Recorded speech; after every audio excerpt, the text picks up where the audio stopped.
شادیہ میں میری تقریر کا عنوان ہے کیا عید میلاد النبی منانا جائز ہے؟ آج کل لوگ کیا بات کرتے ہیں؟ جشن مناؤ، جلوس نکالو، کہتے ہیں ابلیس نے نہیں منایا جشن۔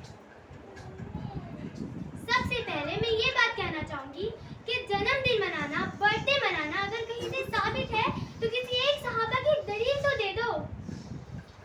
جب آپ صلی اللہ علیہ وسلم اس دنیا سے انتقال کر گئے، جب آپ کی روح علین کے اندر داخل کر لی گئی، علین کے اندر بھی دارالقیامہ کے اندر داخل کر لی گئی، جب آپ اللہ کو پیارے ہو گئے اور اس دنیا سے رخصت کر گئے، اسی وقت دفن ہونے سے پہلے حضرت ابو بکر صدیق رضی اللہ عنہ خلیفہ بنائے گئے۔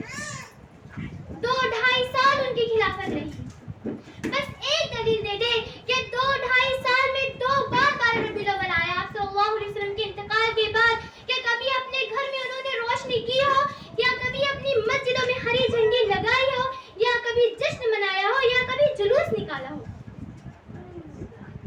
میری بہنوں، حضرت ابو یا پھر یہ بتائے کہ حضرت ابو بکر کو محبت ہی نہیں تھی، اور اگر محبت تھی تو انہوں نے جشن کیوں نہیں منایا، اور اگر محبت تھی تو انہوں نے جلوس کیوں نہیں نکالا؟ کہتے ہیں ابلیس نے نہیں منایا، یہ دلیل ہے؟ میری بہنوں، اس کے بعد حضرت عمر فاروق رضی اللہ عنہ کا دور آیا۔ انہوں نے 10 سال خلافت کی، 10 سال میں 10 بار 12 ربیع الاول آیا۔ یہ وہ ہے جنہوں نے 12 ربیع الاول کے وقت آپ صلی اللہ علیہ وسلم کی انتقال کی خبر سنی تو تلوار کو میان میں سے نکال دی۔ حضرت فاطمہ کیا کہتی ہے؟ حضرت فاطمہ کہتی ہے آج میرے اوپر جو مصیبتوں کے پہاڑ ٹوٹے ہیں، اگر وہ مصیبت پہاڑوں پر ڈال دی جائے تو پہاڑ بھی ریزہ ریزہ ہو جائیں گے۔ حضرت عمر فاروق نے جب ایسی بات کہی تو حضرت ابو بکر ہی ایسے شخص تھے جنہوں نے انہیں سنبھالا اور کہا اے عمر، ہوش میں آؤ، اللہ کی قسم میرا رب میرے نبی کو 2 موتیں نہیں دے گا۔ ہو سکتا جو موت برحق تھی وہ آ گئی، ہو سکتا اللہ کے پاس جانے کا جو وقت تھا وہ آ گیا۔ اور مجمع عام میں اعلان کرتے ہوئے فرمایا کہ اے لوگوں، جو محمد صلی اللہ علیہ وسلم کی عبادت کرتا تھا وہ سن لے کہ محمد رسول اللہ صلی اللہ علیہ وسلم کا انتقال ہو گیا، اور جو اللہ کی عبادت کرتا تھا وہ جان لے کہ اللہ کو موت نہیں آئے گی، وہ ہمیشہ زندہ رہنے والا ہے اور ہمیشہ سے زندہ رہے گا۔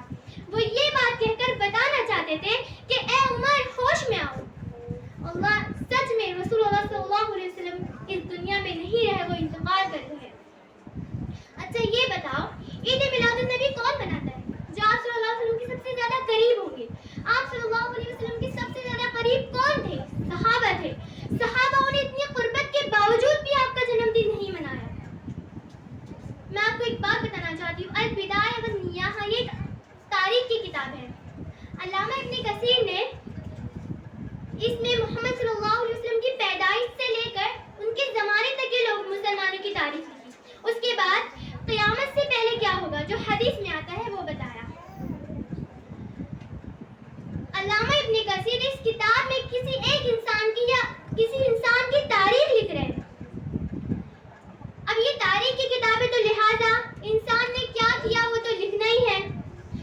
البدایہ والنہایہ یہ کسی عقیدے کی کتاب نہیں ہے، بلکہ یہ مسلمانوں پر لکھی گئی ایک تاریخ کی کتاب ہے۔ علامہ ابن کثیر اس تاریخ میں اس کتاب میں آتا ہے کہ فلاں شخص شرابی تھے، وہ فلاں ہے، تو لہٰذا ہم یہ دلیل لے کر کہ وہ اچھے شخص تھے، وہ اچھے بادشاہ تھے، ہم شراب کو حلال قرار دے دیں گے۔ یعنی انسان کتنا بھی اچھا ہو اور وہ ہمیں غلط کاموں کو حکم دے تو کیا ہم اسے مان لیں گے؟ محمد صلی اللہ علیہ وسلم نے فرمایا کہ معصیت، نافرمانی کے کاموں میں مخلوق کی اطاعت نہیں کریں گے، لہٰذا انسان کتنا بھی اچھا ہو اور وہ ہمیں غلط کاموں کو حکم دے تو ہمیں اسے نہیں ماننا چاہیے۔ البدایہ والنہایہ کسی انسان پر لکھی گئی ایک تاریخ کی کتاب ہے۔ نہ علامہ ابن کثیر یہ کہتے ہیں کہ یہ کسی عقیدے کی کتاب ہے، نہ وہ یہ کہتے ہیں کہ یہ کوئی حدیث کی کتاب ہے، نہ وہ یہ کہتے ہیں کہ یہ سلف صالحین کا طریقہ ہے جن کو ان صاحب نے کہا کیا تو آپ بھی کرو۔ یہ بات انہوں نے اپنی کتاب میں کہیں بھی کوٹ نہیں کی، تو پھر ہم کس طرح کسی شخص پر لکھی گئی تاریخ کو اپنے پر لازم بنا دیں؟ علامہ اس سے یہ بات ثابت ہوتی ہے کہ جنہوں نے یہ کتاب کو لکھا وہ بھی یہ نہیں کہتے کہ آپ رسول کا جنم دن مناؤ، ان کا برتھ ڈے مناؤ۔ آپ صلی اللہ علیہ وسلم کا برتھ ڈے منانا اگر ضروری صحابہ ہی مناتے ہیں، یہ یاد رکھیں۔ ہمیں چلنا کس کے راستے پر ہے؟ آپ صلی اللہ علیہ وسلم کے راستے پہ، صحابہ کے راستے پہ۔ تو صحابہ کون تھے؟ جو آپ صلی اللہ علیہ وسلم سے اس قدر محبت کرتے تھے کہ آپ کے وضو کے پانی کا قطرہ تک زمین پہ گرتا تو اسے بھی گرنے نہیں دیتے، اتنی محبت کرتے تھے۔ اور اگر یہ 12 ربیع الاول منانا، یہ جشن منانا، یہ جھنڈی لگانا ضروری ہوتا تو اس پر عمل پیرا کرنے والے سب سے پہلے صحابہ ہی ہوتے۔ لیکن ہمیں کسی ایک صحابہ سے بھی یا تابعین سے یا ان کے بعد آنے والے تبع تابعین سے یہ جنم دن منانا، یہ برتھ ڈے منانے کی دلیل نہیں ملتی۔ یہاں تک کہ آپ صلی اللہ علیہ وسلم نے خود اپنا جنم دن، اپنا برتھ ڈے کبھی نہیں منایا، تو ہم پھر کیسے آپ کا جنم دن منانے کی ضرورت کر سکتے ہیں؟ میں آخر میں اس شعر سے اپنی بات کا اختتام کرنا چاہوں گی کہ اے امت رسول خود کو اتنا بدعتی نہ بنا، کہ اے امت رسول خود کو اتنا بدعتی نہ بنا کہ بدعت بھی کہے کہ یہ کیسے بدعتی ہے۔ آخر میں اللہ تعالیٰ سے دعا ہے کہ اللہ ہمیں ان بدعت و خرافات سے بچائے، آمین۔ السلام علیکم ورحمۃ اللہ وبرکاتہ۔ وعلیکم السلام ورحمۃ